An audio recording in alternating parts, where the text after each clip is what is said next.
अस्सलाम वालेकुम viewers, hope all is well. जैसा कि आप जानते हैं कि हम अक्सर मुख्तलिफ़ शोबाए ज़िंदगी से ताल्लुक़ रखने वाले प्रोफ़ेशनल से भी आपकी मुलाकात करवाते रहते हैं। और आज हमारे साथ एक बहुत ही डिफरेंट डिपार्टमेंट के एक बड़े ही प्रोफ़ेशनल और मल्टी डायमेंशनल शख्सियत जो है वो मौजूद हैं। और मेरे वो बहुत अच्छे दोस्त भी हैं, बल्कि वो हर एक के दोस्त हैं। और जिनके साथ भी उनका ताल्लुक़ होता है, वो बिल्कुल जज नहीं कर पाते कि वो इतने ज़्यादा सेंसिटिव और संजीदा शोबे से उनका ताल्लुक़ है। तो मेरे साथ मौजूद हैं असद गफ़ूर साहब, जो कि पायलट हैं। और यकीनन ये सुनकर आप लोग एक्साइटेड हुए होंगे, क्योंकि एविएशन आज भी बहुत से लोगों के लिए एक बहुत ही एक्साइटिंग और डिफरेंट किस्म का फ़ील्ड है। मैं देखता हूँ कि पूरी दुनिया से बहुत सारे लोगों ने एविएशन से रिलेटेड चैनल्स जो हैं उनको सब्सक्राइब किया हुआ है। और बहुत से लोग ऐसे हैं जो कि मैं ख़ुद भी उनमें शामिल हूँ, कि जिनको एविएशन से बहुत ज़्यादा लगाव है। और वो दिन में कई बार एक ही जो टेक ऑफ है उसकी डिफरेंट डिफरेंट प्लेन्स की वीडियोस बार-बार देखते रहते हैं। तो ब ज़्यादा बात करने की बजाय हम डायरेक्टली असद साहब की तरफ चलेंगे और आज उनके साथ हम मुख्तलिफ़ मौज़ूआत जो कि एविएशन से मुतल्लिक़ है उनसे बात करेंगे। अस्सलाम वालेकुम असद साहब। वालेकुम अस्सलाम। तारीफ़ का शुक्रिया और मदऊ करने का भी शुक्रिया आपका। Thank you so much for coming. Time निकालने का आपका बहुत शुक्रिया। तो आज हम आपसे जो पहला सवाल पूछेंगे वो ये है कि हमारे यहाँ जिस तरह डॉक्टर और इंजीनियर बनना एक ख्वाब समझा जाता है, इसी तरह पायलट भी एक ऐसा शोबा है। जबकि हम जब छोटे थे तो हम भी अपने वालिदैन से सुना करते थे कि यार पायलट बनो या डॉक्टर बनो या इंजीनियर बनो। तो ये पायलट बनने का ख़्याल जो है, ये आपका अपना शौक़ था या पेरेंट्स की तरफ से था? कैसे आप पायलट बने? अशफाक भाई, मुझे बहुत बचपन से खुद से ही शौक़ हुआ था। और मेरा ताल्लुक़ सिंध के शहर लाड़काना से है। जी, जी। और अपने ख़ानदान में दूर-दूर तक मेरे मेरे अलावा कोई और वर्दी वाला नहीं है। अच्छा। तो मैं बुनियादी तौर पर बचपन से ही मुझे एयर फ़ोर्स जॉइन करने का और फ़ाइटर पायलट बनने का शौक़ था। अल्हम्दुलिल्लाह वो मैंने पूरा किया। काफ़ी साल तक मेरी वाबस्तगी पाकिस्तान एयर फ़ोर्स से रही है। और अब पिछले तकरीबन 12 साल से मैं निजी शोबे से मुंसलिक हूँ। राइट। यानी अब आप पैसेंजर प्लेन जो है वो, जी। तो ये जो फाइटर प्लेन है, उसमें और पैसेंजर प्लेन में जो हम मतलब आम लेमैन या कॉमन मैन जो देखता है, वो बड़ा फ़र्क है। मतलब साइज़ में भी और इवन कॉकपिट में जो फंक्शंस और वो सारी चीज़ें। तो वो क्या फिर अलग से ट्रेनिंग आपने ली थी या उसमें कोई? जी हाँ, ये असल में दोनों बहुत मुख्तलिफ दुनिया हैं। राइट। और इन दोनों का आपस में कंपैरिज़न तो शायद मुनासिब नहीं होगा। हाँ, लेकिन ये है कि जो भी बेसिक फ्लाइंग ट्रेनिंग है, जेट ट्रेनिंग है और फिर आगे जाकर एडवांस फाइटर ट्रेनिंग, वो सब मेरी एयर फ़ोर्स की तरफ से है। राइट।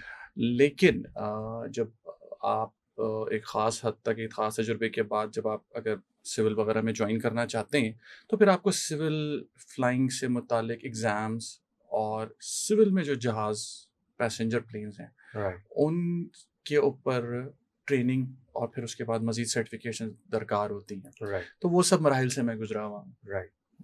अच्छा, थैंक यू। एक और सवाल जो बड़ा कि मेरा ख़्याल है पब्लिक भी इस बारे में बड़ी इंटरेस्टेड होगी, वो ये है कि हम लोग जो ट्रैवल करते हैं बाय एयर, तो उसमें एक्साइटमेंट का एलिमेंट जो है वो बड़ा कॉमन है। वो एक्साइटमेंट नेगेटिव भी हो सकती है, वो पॉजिटिव भी हो सकती है। यूजुअली एक्साइटमेंट वैसे तो पॉजिटिव ही कंसिडर की जाती है, लेकिन उसमें डिप्रेशन, कुछ लोगों को फ्लाइट फोबिया होता है, कुछ लोगों को फ्लाइट की एक्साइटमेंट होती है, कुछ लोग टेक ऑफ को बड़ा इंजॉय करते हैं कि किस तरह से कितना बड़ा प्लेन जो है वो फ्यू सेकंड्स में वो उसकी एक अपनी एक साउंड है, एक थ्रस्ट है जिसको लोग बहुत ज़्यादा इंजॉय करते हैं। कुछ लोग आप देखते हैं कि हाइट पर बड़ी मूवीज़ बना रहे होते हैं अपने मोबाइल से, तो उनके लिए हवाई सफ़र किसी न किसी अंदाज़ में, चाहे वो कोई डिप्रेशन हो, फ़ोबिया हो या एक्साइटमेंट हो, वो किसी न किसी लिहाज़ से एक जज़्बाती उसका ताल्लुक होता है उसका। तो आप बीइंग अ पायलट, आपके लिए भी किसी न किसी स्टेज पे अभी भी, यानी इतना हवाई सफ़र करने के बाद भी इसमें कोई एक्साइटमेंट का एलिमेंट होता है या आपके लिए बस वो एक बस है कि बस चला ली लाहौर टू इस्लामाबाद? नहीं, अभी भी बहुत हद तक इसमें बहुत सारी एक्साइटिंग चीज़ें होती हैं और पायलट कम्युनिटी में एक बड़ा आम मुहावरा है कि every take off and landing is different. हुँ, हुँ। और चूँकि डिफरेंट डेस्टिनेशंस होती हैं, मुख्तलिफ़ जगहों से उड़ना, मुख्तलिफ़ जगहों पे जाना, मुख्तलिफ़ किस्म की वेदर की सिचुएशन, मुख्तलिफ़ किस्म की फ़ज़ाई जब आप फ्लाई कर रहे होते हैं तो उसमें मुख्तलिफ़ किस्म के एक्सपीरियंसेस, राइट। पैसेंजर्स की कम्फ़र्ट, एफ़िशिएंसी वग़ैरह, वग़ैरह। तो ये हमारे लिए जो है ना तकरीबन हर फ्लाइट ही चैलेंजिंग है हुँ, हुँ। और एक्साइटिंग भी बहुत है। उसमें फिर ट्रेनिंग फ्लाइट्स हैं मुख्तलिफ़ किस्म की। Something is happening all the time. Right. जी। कभी ऐसा हुआ कोई ऐसा वाक़या कि आप भी घबरा गए हों? Without mentioning all the details? नहीं तो देखिए मैं दोनों जैसे मैंने कहा कि शुरू में मेरी वाबस्तगी पाकिस्तान एयरफोर्स के साथ थी हुँ, और मैं उसमें फाइटर फ्लाइंग में था। तो fighter flying itself is a very dangerous and a very difficult profession right. और उसमें बड़ा फ्रीक्वेंटली जो है ऐसे मराइल आते हैं कि हुँ, जिसमें आपको बहुत मुश्किल सूरत-हाल का सामना करना पड़ जाता है। राइट, वो उस प्रोफेशन का एक हिस्सा है। राइट। कमर्शियल फ्लाइंग में बहुत हाई ऑटोमेशन है, बहुत ज़्यादा रेगुलेटेड है, इंतहाई सेफ़ है। मैं नाज़रीन की दिलचस्पी के लिए बताते चलूँ कि commercial flying statistically it is among the safest professions in the world. Right, यानी ट्रेन के ड्राइवर को हादसा होना, वो शायद ज़्यादा उसका स्टैटिस्टिकल चांस है जितना कि जहाज़ को। राइट, तो लेकिन कमर्शियल फ्लाइंग में भी मुख्तलिफ वेदर सिचुएशंस में या सिक्योरिटी सिचुएशंस में ऐसे हालात आ जाते हैं जिसमें थोड़ा सा आपको you have to step up और कुछ लेकिन डर का मामला मैं नहीं समझता कैसे होता है। राइट, हाँ, राइट। ऐसा कुछ भी नहीं है। वैसे यूजुअली मैंने देखा है जैसे हम गाड़ी ड्राइव कर रहे होते हैं, तो जो साथ बैठा होता है ना वो ज़्यादा घबराया होता है। शायद इसलिए कि जो ड्राइव कर रहा होता है उसके पास कंट्रोल होता है, उसको पता है मेरा पाँव ब्रेक पे है, उसको नहीं पता। जी, तो शायद पायलट्स का फ़ोकस उस वक़्त कंट्रोल में होता है, तो वो उतना पैनिक नहीं करते जितना जो इंडीड ये आपकी असेसमेंट राइट? बिल्कुल ठीक है। आप देखें and I am very happy आपने इस बात का ज़िक्र किया। चूँकि we are at the business end of the things और हम बहुत सारी चीज़ों को सँभाल रहे होते हैं, चीज़ों को पहले से देख रहे होते हैं, हमारे तजुर्बात में भी होते हैं। तो हमें उस चीज़ का इतना जो है वो हम पर अफ़ेक्ट नहीं होता अगर कोई ऐसी राइट, सिचुएशन भी। फिर दूसरा ये कि बहुत सारी चीज़ें ऐसी हैं कि बहुत सारे मुसाफ़िर पहली दफ़ा सफ़र कर रहे होते हैं, राइट, बुज़ुर्ग भी होते हैं, बच्चे भी होते हैं। अ जब वो केबिन में बैठे हैं तो वो चीज़ों को उस तरह से समझ नहीं पा रहे होते। जैसे टर्बुलेंस आती है तो अक्सर राइट, घबरा जाते हैं लोग। जबकि turbulence is very common in aviation. Not to say कि कोई ऐसी ख़राब बात है। वो अपने-अपने तजुर्बात हैं। तो हम चूँकि बहुत ज़्यादा मशीनों में और बहुत ज़्यादा वर्कलोड में घिरे होते हैं तो अक्सर मेरा ख़्याल है 99% हमें पता भी नहीं लगता कि राइट, कोई अगर ऐसी सिचुएशन हुई है तो ज़हन डिस्ट्रैक्टेड होता है। राइट। ये बताएँ कि ये जो हम सुनते हैं मतलब चेकलिस्ट, आपको एक हाँ। चेकलिस्ट फ़ॉलो करनी जी हाँ, जी पड़ती हाँ। है। तो ज़ाहिर है एक लैंडिंग चेकलिस्ट होती है, एक टेक ऑफ होती है। तो टेक ऑफ के वक़्त चेकलिस्ट में कितनी आइटम्स होती हैं? मतलब एक आम आदमी इट अगर इज़ वेरी सिंपल एक्चुअली। अच्छा। हाँ, अगर आप मॉडर्न जहाज़ों को देखें, हुँ, हुँ। तो बहुत सिंपल बना दिया गया है। इट अच्छा, इज़ सो ऑटोमेटेड। तो हमारी जो टेक ऑफ चेकलिस्ट है, उसमें सिर्फ़ 3 आइटम्स हैं अच्छा। और within 15 seconds we are through with this. Right, लेकिन उसके पीछे एक सीरीज़ ऑफ चेकलिस्ट्स हैं, एसओपी एक्शंस हैं, ट्रेनिंग्स हैं और फिर मैं ये भी कहता चलूँ सिर्फ़ पायलट्स ही नहीं इस शोबे में शामिल। असल में तो पायलट्स तो सामने नज़र आते हैं, लेकिन उसके राइट, पीछे एक वो जो पूरी चेन है इंजीनियर्स की, राइट, ट्रैफ़िक स्टाफ़ की, सेफ्टी स्टाफ़ की, वो पूरा जो अपनी चेकलिस्ट और रेगुलेटरी एक्शंस को राइट, फुलफ़िल करते हैं, तो उसके बाद जाके फिर पायलट्स के लिए काम आसान होता है कि वो अपनी राइट। कंप्यूटराइज़्ड चेकलिस्ट इतनी सिंपल रख सकें। तो मतलब आप एज़ अ कैप्टन उस चेकलिस्ट जो फाइनल कंसोलिडेटेड चेकलिस्ट आती है, उसको फिर साइन ऑफ करते हैं। हाँ, देखिए अ, अगर तो नाज़रीन इस बात में दिलचस्पी रखते हैं कि एक पायलट का दिन कैसा गुज़रता है, हुँ, हुँ। तो वो हम उस पे बात कर सकते हैं। लेकिन ऐसा है कि हर फ़ेज़ के लिए जैसे अगर हम स्टार्टअप कर रहे हैं जहाज़ को, हम स्विच ऑफ कर रहे हैं जहाज़ को, टेक ऑफ कर रहे हैं, लैंडिंग कर रहे हैं, तो हमें चेकलिस्ट मुहैया की गई होती है। हुँ, हुँ। और जब मैं बहुत छोटा था तो उस वक़्त ज़ाहिर-सी बात है कि इंटरनेट और यूट्यूब का कोई कोई तसव्वुर ही नहीं था। तो मुझे तो कुछ भी नहीं पता था, लेकिन अब माशाल्लाह बच्चे और youngsters they can go on YouTube and they can actually see कि बड़े से बड़ा जहाज, इवन फाइटर एयरक्राफ्ट में चेकलिस्ट कैसे इस्तेमाल हो रही होती हैं, एवरीथिंग इज कंप्यूटराइज्ड। हम जहाज पर जाते हैं, जहाज पर हमारे लिए जो इस मेंटेनेंस टीम्स रेडी होती हैं, जिन्होंने जहाज को रेडी किया होता है, फ्यूल अप वगैरह किया होता है, कैप्टन्स के साथ वो डिस्कस करते हैं फर्दर फ्लाइट प्लान्स वगैरह। हमारा फ्लाइट ऑपरेशन सेंटर होता है जो हमें फ़्लाइट प्लानिंग वगैरह पूरी प्रोवाइड करता है। ये सारी टीम, मेरे साथ मेरे को पायलट होते हैं, हम सारे आपस में मशवरा करके अपना जो है जहाज़ को तैयार करते हैं, जिसमें सिर्फ जहाज़ की मेंटेनेंस ही नहीं बल्कि जहाज़ की जितनी भी कंप्यूटर सिस्टम्स उनको तैयार करना, उसमें फीड करना फ़्लाइट प्लान्स को, नेविगेशंस को वगैरह वगैरह। सारी डॉक्यूमेंट्स उसमें शामिल हैं जहाज़ की, जो कि सिविल एविएशन, बाहर के मुल्कों की सिविल एविएशंस, रूट परमिट्स वगैरह, हमारे अपने परमिट्स, सर्टिफिकेट्स वगैरह, उसको चेक करना वो कैप्टन का काम है, वो हम देखते हैं। उसका पूरा एक रूटीन है। उसके बाद जाके जहाज़ को हम क्लियर करते हैं, मुसाफिरों को बिठाते हैं, और सेफ्टी ब्रीफिंग्स वगैरह के बाद फिर push back, startup, take off वगैरह। अच्छा, ये बताइए कि ये जो कॉकपिट है, इसमें इतने सारे बटन्स होते हैं। मैं अक्सर वीडियोस देखता बहुत रहता हूँ। इंटिमिडेटिंग, और ये सवाल बहुत लोग मुझसे पूछते हैं। मैं एक बार एक बस में ट्रेवल कर रहा था न्यू खान की, तो उसकी राइट साइड पे ना बहुत से बटन लगे हुए थे। मैंने कहा यार ये इतने कथा कलामी बटन, लेकिन उसमें भी पायलट ही लिखा हाँ। होता है। तो उसमें इतने सारे बटन लगे हुए, मैंने कहा यार ये तो कॉकपिट बनाया हुआ। बाद में पता लगा वो 12 हारनी थे। वो जगह जगह से मुख्तलिफ हारन बजाता था। तो ये जो कॉकपिट में इतने सारे बटन्स होते हैं, ये यूज भी होते हैं, इनका क्या मतलब? ऑफ जी कोर्स हाँ, ये अब हम इतने छोटी से सेगमेंट में उसकी जी डिटेल को बिल्कुल कवर जी नहीं जी कर जी, सकते, मुझे लेकिन अंदाजा। जस्ट एक अगर आप सिंपल आंसर दें तो।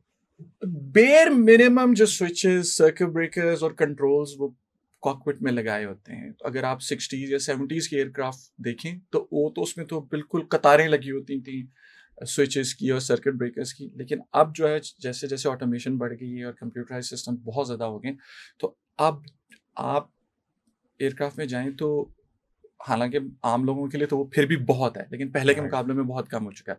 और एक एक सर्किट ब्रेकर, एक एक स्विच, एक एक नॉब, एक एक रोटरी सॉकेट, उसका कोई ना कोई काम है, एसेंशियल काम है। उसकी हर पोजीशन से मुतालिक हमें जो भी उसकी वर्किंग सिचुएशन है वो हमें आती है, हमें बहुत ज़्यादा प्रैक्टिस कराई जाती है। राइट, और एयरफोर्स में तो बल्कि एक टेस्ट होता है जिसको हम ब्लाइंड फोल्ड टेस्ट कहा करते थे। It is very interesting. I think के लोगों को सुन के हैरानी होगी कि आंखों पे पट्टी बांध के और कॉकपिट में बैठ के और फिर पायलट से सवालात किए जाते हैं क्योंकि फलाना स्विच कहाँ पर है, right, and you will go there and वो उसको ऑपरेट कर, और वो उसको बताएंगे कि अच्छा फलाना स्विच ये है, अगर ये अगर इंजन का स्विच है तो ये किस पोजीशन पे पड़ा है। तो उसने सिर्फ फील करके बताना कि किस सिचुएशन पे, और अगर मैंने इसको ऊपर किया तो क्या सिचुएशन होगी और क्या नहीं। तो इतना उसकी ट्रेनिंग कराई जाती है जी। राइट। तो ये जो दो पायलट्स होते हैं, एक पायलट और एक को पायलट, जी तो दोनों में जो एक साइड पे जितनी भी फंक्शंस होते हैं वो सारे एग्जैक्टली उसी साइड दूसरी साइड पे मोस्टली रेप्लिकेट हो रहे होते हैं जी हाँ। रेप्लिकेट हो रहे जी होते हाँ। हैं। ओके। तो ये जो ऑटो पायलट है, ये क्या है? ये आजकल बड़ा सुनने में आ रहा है कि जी लैंडिंग भी ऑटो हो रही है, जी हाँ। टेक ऑफ का मुझे नहीं पता, जी जी। लेकिन ये क्या है, जरा ये बताएं। ऑटो पायलट कंप्यूटर असिस्टेड है जहाज़ को कंट्रोल करने के लिए। चूँकि बहुत लंबी फ़्लाइट्स होती हैं और हर वक़्त जो है बहुत लंबे-लंबे सफ़र होते हैं, बहुत भारी जहाज़ होते हैं, बड़े जहाज़ होते हैं, तो उनको एफ़िशिएंटली कंट्रोल करने के लिए फिर ऑटोमेशन आ गई बीच में। अच्छा, अब पहले तो बहुत बड़ा नोवेल कॉन्सेप्ट था ये, लेकिन अब जैसे-जैसे अब गाड़ियाँ भी माशाल्लाह आप देखते हैं, लेन असिस्ट, पार्क असिस्ट, हर राइट, चीज़ उसमें ऑटो होती जा रही है। जबकि एविएशन इंडस्ट्री में ये तकरीबन 60s और 70s से ही ऑटोमेशन का रुझान आ गया था और अब बहुत सोफिस्टिकेटेड हो चुकी है। तो इसमें भी एक मज़ेदार वाक़या अगर आप इजाज़त दें तो मैं बता श्योर, देता हूँ। बिल्कुल बिल्कुल। तो मेरे एक साथी, मैं किसी जगह सफ़र कर रहा था और जहाज़ में तो मैं यूनिफ़ॉर्म में था, तो मेरे साथी बैठे हुए थे, कोई मुसाफ़िर थे। तो मुझे देख के कहते हैं, अच्छा आप पायलट हैं? मैंने कहा जी मैं। यही वाला जहाज़ उड़ाते हैं? मैंने कहा जी यही वाला जहाज़ उड़ाते हैं। कहते हैं मैंने सुना है कि जहाज़ ऑटो पे उड़ते हैं। मैंने कहा जी बिल्कुल ऑटो पे उड़ते हैं। तो कहते हैं आपने बस उसको डायरेक्शन देनी होती है। मैंने कहा नहीं, वो उसको डायरेक्शन पता होती है, हमने उसमें नेविगेशन फीड की होती है। कहते हैं अच्छा बस फिर आपने उसको लैंड कराना होता है। मैंने कहा नहीं, लैंड भी ऑटो करता है। अच्छा। तो कहते अच्छा ये तो बड़ी हैरानगी की बात है, तो बस आप बस लैंड हुआ तो आपने ब्रेकें लगाई और मैं कह नहीं ब्रेकें भी खुद ही लगा लेता। तो मेरी तरफ देखे कहते भाई आप क्या करते हैं फिर कॉकपिट में। तो लेकिन ये तो खैर चले लाइटर नोट पे था। लेकिन यस टेक ऑफ के अलावा बाकी सब चीज़ें ऑटोमेट हो चुकी हैं। राइट। और लेकिन इंटरेस्टिंगली जहाज की इतनी ज्यादा ऑटोमेशन को संभालना, खासकर ऑटोमेटिक लैंड्स वगैरह का जो है, वो उसके लिए वो आपको बहुत हायर एक्सपीरियंस और हायर राइट। सर्टिफिकेशंस की एक्चुअली जरूरत है। हालांकि सुनने में ये राइट। काउंटर इंट्यूटिव लगता है कि जी अगर राइट। ऑटोमेटिक है तो फिर लेट्स, राइट। तो आप हाँ नहीं, क्या अगर क्या अगर आपने उसको ऑटो से मैनुअल पे शिफ्ट करना है तो जी उस वक्त वो सारे कॉन्सिक्वेंसेस समझना बिल्कुल कि हाँ इस वक्त क्या वजह है, जी बिल्कुल हाँ तो वो एक उसकी बहुत। ऑटोमेशन को हैंडल करना राइट। और डिफरेंट वेदर सिचुएशंस में डे नाइट में उसकी ऑटोमेशन को ही हैंडल करना, मॉनिटर करना इज़ वेरी डिफिकल्ट। राइट। और अगर किसी वजह से आपको उसको मैन्युअली टेक ओवर करना करे तो वो उसके लिए भी आपको एक बहुत ज़्यादा प्रैक्टिस और सर्टिफिकेशंस और क्वालिफिकेशंस की रिक्वायरमेंट होती है। राइट। ये इतना आसान नहीं है, वो जो राइट। समझते हैं ना कि आसान है मुसलमान होना। नहीं नहीं, ट्रू, वाकई ये बात है कि ये तो हम बड़ी एक कॉमन पब्लिक के लिए जो बातें ऊपर जी ऊपर जी से डिस्कस कर रहे हैं। जी अच्छा, एक बात और अभी आपने कही और मैंने और भी बहुत जगहों से सुना है कि सेफेस्ट जो मींस ऑफ ट्रैवल है ट्रैवल है वो ये जो हवाई सफ़र है। बिल्कुल ये बात ठीक है कि लेट से हम कहते हैं 0.0004% चांस है हादसे का आजकल, स्पेशली जिस तरह से एविएशन में ज़्यादा से ज़्यादा सेफ्टी और सिक्योरिटी को इंश्योर किया जा रहा है। लेकिन अगर वो 0.004% हो जाए तो फिर बचने का चांस जो है वो ज़ीरो है। मतलब आप जैसे कहते हैं कि एज अ कॉमन मैन आप देखें कि रोड के ऊपर आपको दिन में लाहौर में हो सकता है पता लगे कि आज 500 हादसात हुए हैं, लेकिन 500 में से आप देखेंगे कि 499 फेटल नहीं थे। राइट। लेकिन प्लेन में आप कहते हैं कि यार आज मिलियन फ्लाइट्स उड़ी दुनिया में और एक फ्लाइट खुदा न खास्ता वो जो है वो हादसे का शिकार हुई, तो उसमें फिर बचने का चांस 0% है। तो मेरे ख्याल में हवाई सफ़र रिस्की है, लेकिन क्वेश्चन ये है कि मैंने देखा है कि विद पैसेज ऑफ टाइम बाज़ आजकल आपको पता है कि सोशल मीडिया पे बहुत ज़्यादा जो प्लेन क्रैशेज़ हैं उनके ऊपर बहुत सी वीडियोज़ बन रही हैं, बहुत से लोग उस पे बनाते हैं इन्वेस्टिगेशंस और वो सारी फिर क्या रीज़निंग वो करते हैं। तो मैंने कई पिछले 20 साल में 2-3 ऐसे हादसात देखे हैं। एक शायद इंडिया में कहीं बेंगलोर में या किसी में हुआ था, फिर एक अभी कुछ साल पहले तो उसकी टीवी पे भी फुटेज आई थी कि वो प्लेन जो था टेक ऑफ करते हुए बिल्कुल आम रोड के ऊपर आ गिरा।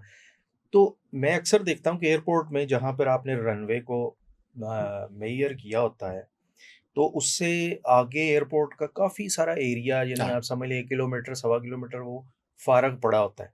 तो अगर उस इंसानी जान को बचाने के लिए अगर जस्ट वहाँ पर कोई कुछ ना रखा जाए, just in case of emergency अगर उसको कोई 800 मीटर या 1000 मीटर बढ़ा दिया जाए, तो उसमें क्या हर्ज है? मतलब अगर 1 आउट ऑफ 1000 या 10,000 भी अगर ऐसा चांस होता है, तो उस रिस्क को क्यों नहीं कम किया जाता? अच्छा जगह भी है, अब सॉरी टू से अब हाँ रोड, अब लाहौर में अगर आप रोड्स की कैलकुलेशन करें, जो रोड्स हैं, तो मेरा ख्याल है बिलियंस ऑफ किलोमीटर की रोड्स एक-एक कंट्री में बनी हुई हैं, मिलियंस, राइट? तो एक इतना सा रनवे और इतनी इन्वेस्टमेंट तो 1 किलोमीटर का और बना दें, क्या है उसमें? अच्छा सबसे पहले ना अशफाक साहब माज़रत के साथ आपकी पहली बात से तो मैं इख्तिलाफ़ करूँगा कि वो जो एक कुदरती रिस्क फैक्टर वो दुनिया की हर चीज़ में है, लेकिन फ्लाइंग में ऐसा नहीं है। मैं रोड पे ट्रैवल करते हुए ज़्यादा नर्वस फ़ील करता हूँ अच्छा। कंपैरेटिवली स्पीकिंग हुँ। जितना कि मैं जहाज़ में नहीं करता। अनफॉर्चुनेटली वो जहाज़ों का प्रोफ़ेशन या एक ऐसा है, एक फ़ील्ड ऐसा है कि वो सिर्फ़ जो फ़ेटल एक्सीडेंट होते हैं ना, वो हाइलाइट हो जाते हैं हुँ। और बहुत ज़्यादा होते हैं। राइट। जबकि उसके मुकाबले में अगर आप देखें ट्रेन वगैरह के वो इतना हाइलाइट नहीं हो पाता। अब ये एक इंसानी चीज़ है, उस पे मैं तबसरा राइट। नहीं करूँगा।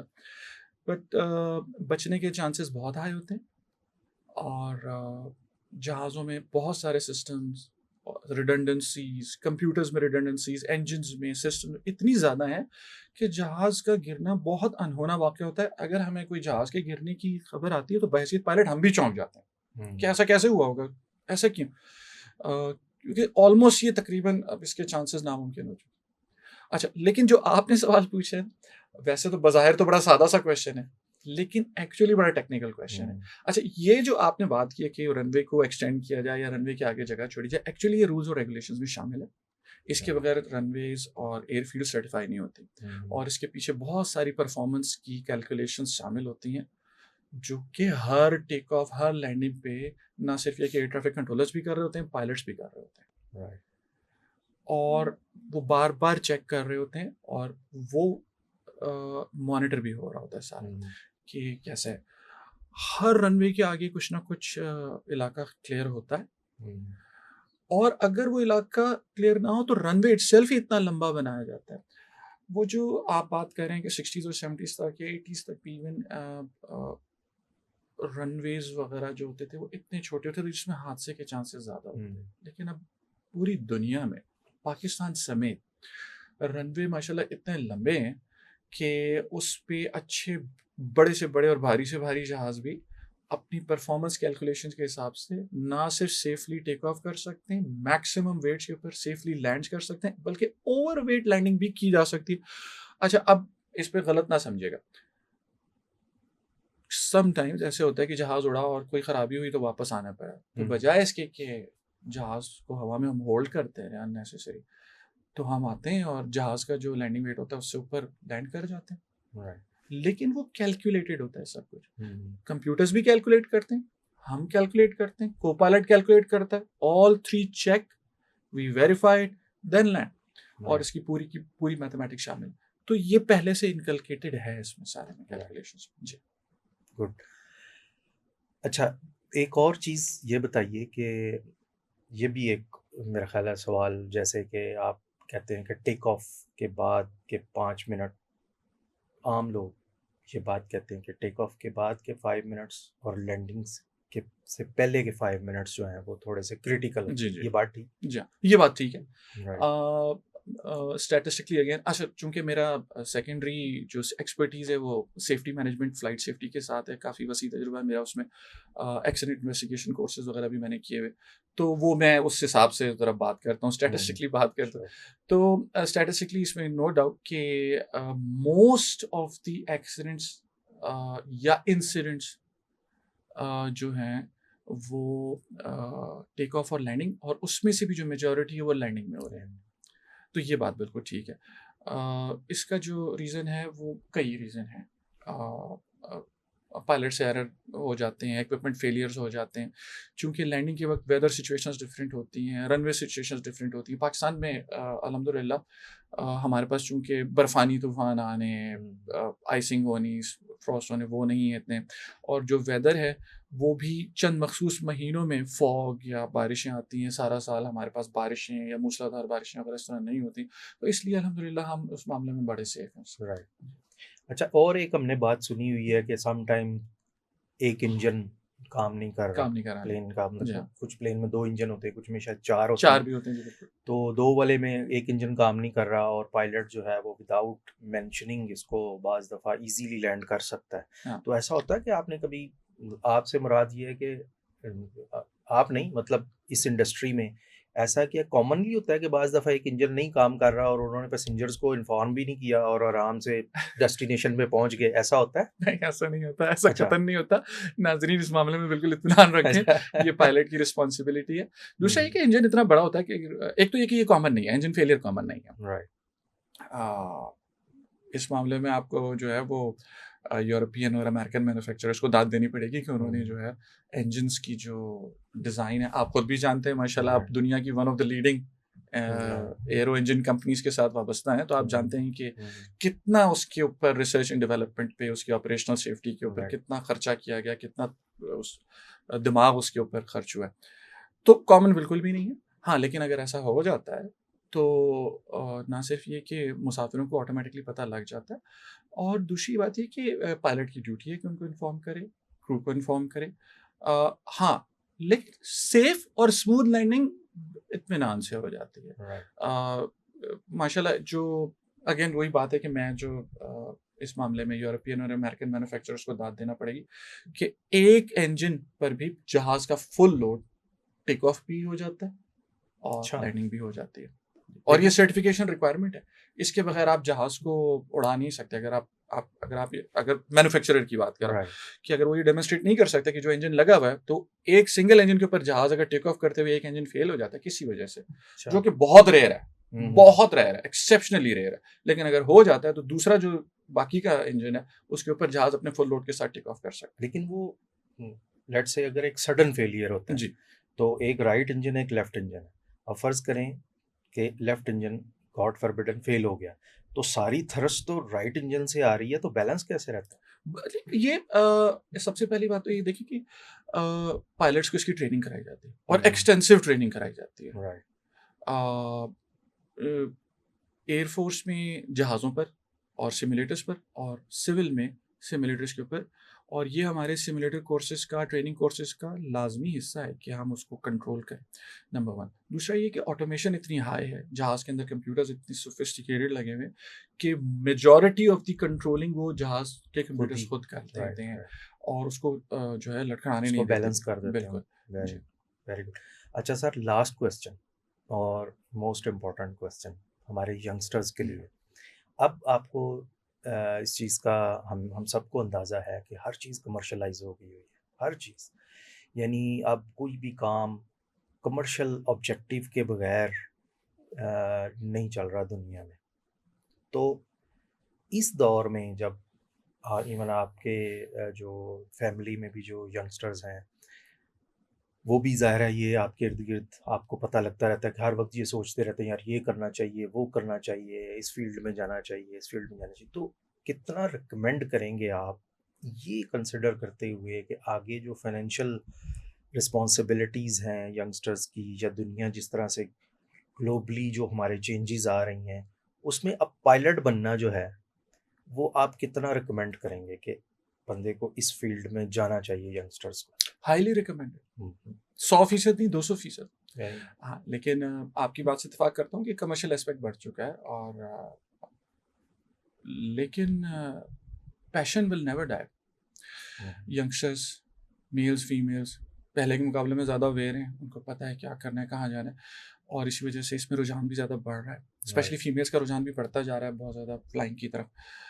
लेकिन ये सिविल फ्लाइंग का, और अगर आप सिविल से ट्रेनिंग लेते हैं अपनी, तो मैं ये ज़रूर आपको बताता चलूँ कि ये एक ऐसा पैशन है जिसमें आपको जेब को देख के चलना पड़ेगा, हुँ, हुँ। क्योंकि फ्लाइंग ट्रेनिंग बहुत महंगी है। और राइट। बेसिक फ्लाइंग ट्रेनिंग के बाद एक बहुत कॉमन मिसकंसेप्शन है कि अगर हम कमर्शियल पायलट लाइसेंस ले लेते हैं 200 घंटा 250 घंटा फ्लाई करके किसी फ्लाइट स्कूल से, तो हम एयरलाइन के पायलट शुमार होंगे। ऐसा नहीं है। वो एक अच्छा। बेसिक क्वालिफिकेशन है जो कि बहुत महंगी है आज के ज़माने में भी। मेरा ख्याल है लेटेस्ट फिगर्स तो मेरे पास नहीं है, लेकिन सेफली आई कैन से कि कमर्शियल पायलट लाइसेंस अगर आप किसी फ़्लाइट स्कूल से लेते हैं, हुँ, हुँ। जैसे कि कराची, लाहौर, पिंडी, मुल्तान वगैरह में मुख्तलिफ स्कूल्स खुले हुए हैं, तो आपका जो एक 200 से 250 घंटे का एक लाइसेंस है, कमर्शियल पायलट का लाइसेंस है, वो इस वक्त आपको 1 करोड़ रुपए से ऊपर कॉस्ट कर रहा है, वाह! जो कि पाकिस्तान की महंगी तरीन यूनिवर्सिटियों से हुँ, ज़्यादा हुँ। है। इंटरेस्टिंगली। तो लेकिन उसमें आपको सिर्फ एक बेसिक लाइसेंस मिलता है। आप राइट। एयरलाइन के लिए तैयार मतलब नहीं आपने होते। एक क्वालिफ़िकेशन ली है बस। जी। अब आप सिर्फ एक सर्टिफ़िकेट होल्डर हाँ, आप हैं। जॉब नहीं ली, आपने जॉब नहीं आपको मिली हाँ, आपको। और वो जॉब के लिए स्पेशली जैसे कि एयरलाइन की जॉब के लिए, जो कि हर एक का ड्रीम जॉब है, उसके लिए आपको बहुत ज़्यादा तजुर्बे की राइट। ज़रूरत होती है, वो टाइम लगता है। तो ये एक मिसकंसेप्शन है जो कि जनरली यंगस्टर्स में पाई जाती है, बल्कि यंगस्टर्स के माँ-बाप में भी पाई हुँ, जाती है, हुँ।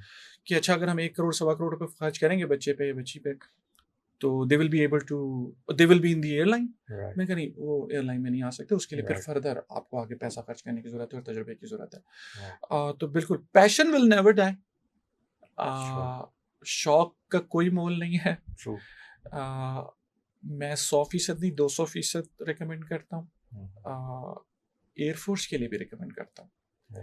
हूँ। Fighter flying itself is a wonderful profession. मैं अ, अगर मुझे, वैसे तो ऑफ कोर्स ये पॉसिबल नहीं है, लेकिन अगर मुझे अल्लाह ताला ने 10 ज़िंदगियाँ दी ना, तो I will be a fighter pilot in each and every one of those lives. ठीक। Very nice. अ, ज़रूर उसको परस्यू करें, ट्राई करें। किसी भी यंग मैन या वुमन के लिए इससे बेहतर प्रोफ़ेशन मेरी नज़र में नहीं है। और commercial flying itself is also very, very rewarding. आप अगर एक दफ़ा उसमें मेहनत करके, पैसा खर्च करके एयरलाइन में if you end up, the world is open to you. हुँ, पैसों के लिहाज से भी, राइट। और ट्रैवल ट्रैवल के लिहाज से भी, पूरी दुनिया एक्सपोज़र के लिहाज से भी, और यस ग्लैमर के लिहाज से भी लोग आपको they look up to you, they admire you. Right, बहुत इज़्ज़त से मैं जहाँ पे भी दुनिया में गया हूँ, लोगों ने बहुत इज़्ज़त से, मोहब्बत से मुझसे राइट, बात करते हैं, जस्ट बिकॉज़ कि वो मुझे पायलट की हैसियत से जानते हैं, ट्रू, जिसकी वज़ह से मैं अल्लाह ताला का शुक्रगुज़ार होता हूँ हमेशा। माशाल्लाह, very nice. Thank you sir, thank you so much. आपने टाइम निकाला और हमने बड़े कॉमन से सवाल पूछे हैं और नाज़रीन के लिए, ये व्यूअर्स के लिए कि ये बिल्कुल एक हमारा फ्रेंडली जो था एक स्टार्ट दोस्ताना लेने मैच। का एक दोस्ताना किस्म का इंटरव्यू था। और इसमें हमने सवाल भी बड़े आम से पूछे हैं जो कि आम लोगों के ज़हनों में होते हैं कि प्लेन कैसे उड़ता है, लेकिन इसके पीछे हर बंदे को पता है कि बीइंग पायलट बनना या पायलट होना जो है वो एक बहुत ही पढ़े लिखे और ज़िम्मेदार और इंतहाई टेक्निकल फ़ील्ड है ये। इसके लिए बहुत सा टेक्निकल नॉलेज चाहिए। हम कोशिश करेंगे कि इंशाल्लाह असद साहब के साथ और सेशंस भी करें, क्योंकि ये एक मल्टी डायमेंशनल पर्सनैलिटी हैं। फ़िलॉसफ़ी से भी इनको लगाव है, राइटर भी हैं और पोइट्री से भी लगाव है, सिंगिंग भी करते हैं। तो आप हैरान होंगे कि पायलट्स जो हैं वो इतने ज़्यादा मल्टी डायमेंशनल भी हो सकते हैं। तो इंशाल्लाह नेक्स्ट पॉडकास्ट में आपसे मुलाकात करेंगे। ख़्याल रखिए अपना। Thank you so much.